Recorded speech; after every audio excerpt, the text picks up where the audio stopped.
रानी बानी मजबूर हो।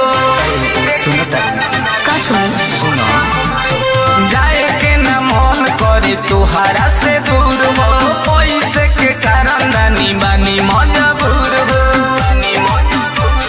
नहीं जे कमाईब तो कहाँ से खियाईब, करब याद तोहे हरदम।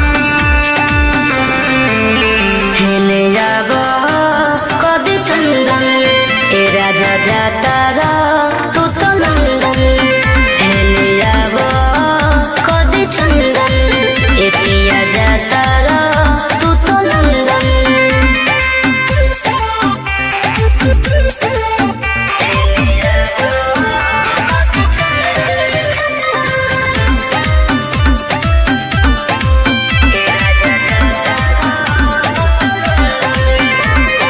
चल जइब बहरा त कटी कैसे रतिया, याद आई कोई तोहर मीठी मीठी बतिया। इहे मजबूरी धनी हम के सतावता, कथी करे कुछो